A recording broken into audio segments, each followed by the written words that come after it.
Hi అండి. నేను ధనియాల పొడి అయితే రెడీ చేస్తున్నా. ఇంట్లోకి అవుతుంది, పంపడానికి అవుతుందని అయితే ఇగో ధనియాలను అయితే వేయించుకున్నా. ఇప్పుడు ఇవి 2 బ్యాచ్లు అయినాయి, ఇంకొక 2-3 బ్యాచ్లు అవుతాయి. ఇట్లా వేయించుకొని చల్లారిన తర్వాత మనం పొడి కొట్టుకుంటే ఇది చాలా బాగుంటుంది. ఈ కారాలన్నీ పడుతున్నాను అన్నమాట మా బాబుకి పంపించడానికి. మీరు కూడా ఒకసారి చూస్తే బాగుంటుంది కదా అని చూపిస్తున్నాం అన్నమాట.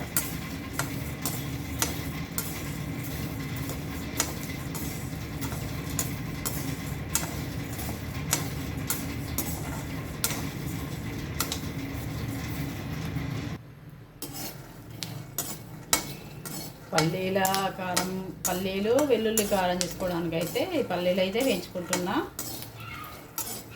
అన్నీ ఇంకా వేయించుకొని నెమ్మదిగా మంచిగా కూర్చొని అన్నీ పడదామని అయితే ప్రిపేర్ అయితే చేసుకుంటున్నా.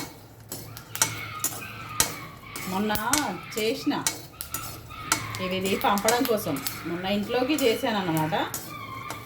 అది నచ్చింది వాడికి. చెయ్యి మమ్మీ తీసుకెళ్తా అని అన్నాడు, అందుకే చేస్తున్నా.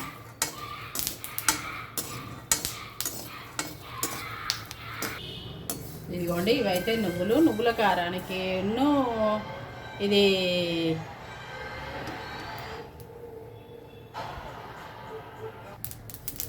నువ్వులు అయితే వేయించుకుంటున్నా. ఇది మనకు నువ్వుల కారం చేయడానికి అట్లనే మన కరివేపాకు కారంలోకి కూడా నువ్వులు అవసరం పడతాయి కదా, అందుకు ఈ నువ్వులను అయితే వేయించుతున్నా.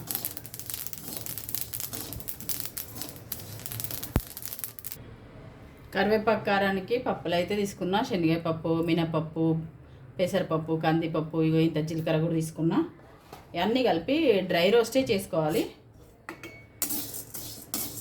ఇవన్నీ కలిపి డ్రై రోస్టే చేసుకుంటాను. పప్పుల పొడి వేరు, మళ్ళీ కరివేపాకు కారం వేరు అంటే తినడు మావాడు. అందుకు కరివేపాకు కారంలోనే పప్పులు, నువ్వులు అన్నీ వేయిస్తాను అన్నమాట. ఇదైతే చాలా బాగా వస్తుంది.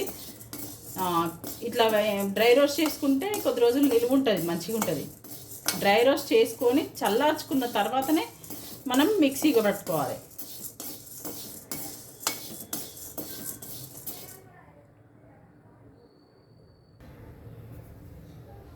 కొంచెం ఆయిల్ వేసుకొని అయితే కరివేపాకు కారానికి అయితే ఎండు మిరపకాయలు అయితే వేపుకోవాలి.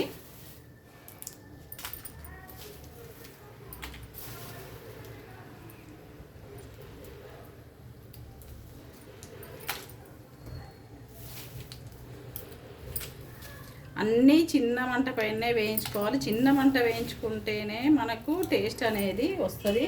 పెద్ద మంట పెట్టుకొని చేసుకున్నప్పుడు కొంచెం మాడిపోయే ఛాన్స్ అయితే ఉంటుంది.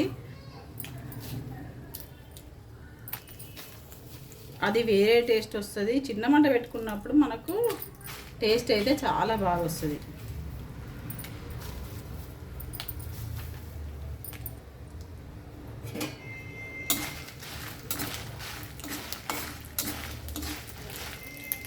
మాడిపోతాను.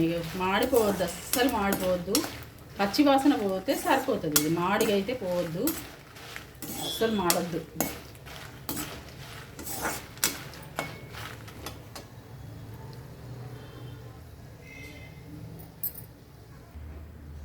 యోజన అయితే తీసుకోవాలి మిరపకాయలు అయితే.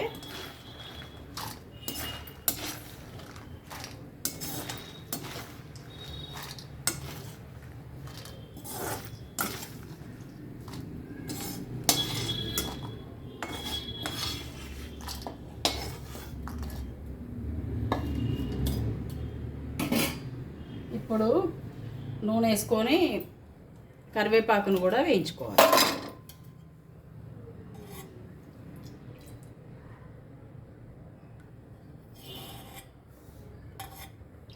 కొంచెం నేనైతే నూనె ఎక్కువనే తీసుకుంటా, ఎందుకంటే నూనె కొంచెం ఎక్కువ ఉంటే నిలువ ఉంటుంది, టేస్ట్ వస్తుంది మనకి.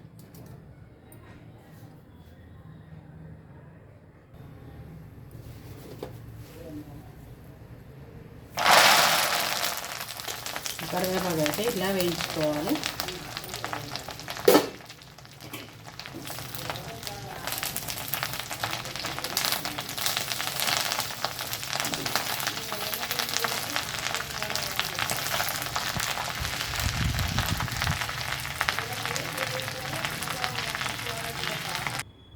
ఇదిగోండి పల్లీల కారం, నువ్వుల కారం, ఈ కరివేపాకు కారం, ధనియాల పొడి అన్నీ ప్రిపేర్ చేసుకోవడానికి అయితే అన్నీ రెడీగా పెట్టుకున్నా.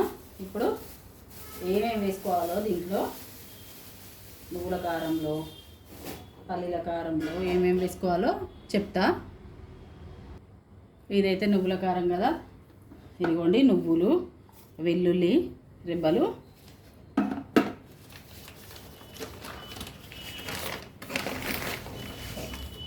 జీలకర్ర. ఏం వేయించుకొని అవసరం లేదు జీలకర్ర అయితే.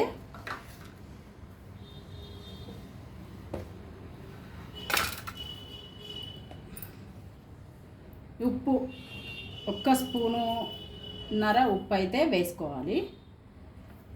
దీనికి కొంచెం కొలతలతోనే చేసుకుంటాను. నువ్వులేం కొలతలు లేవు కానీ కారం ఉప్పు అయితే కొలతలతో చేసుకుంటాను.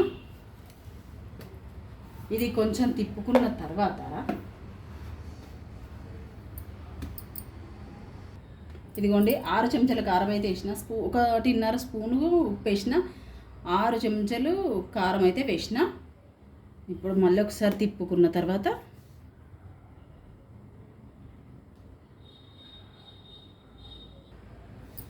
ఇదిగోండి ఇట్లనైతే అవుతుంది కారం అయితే.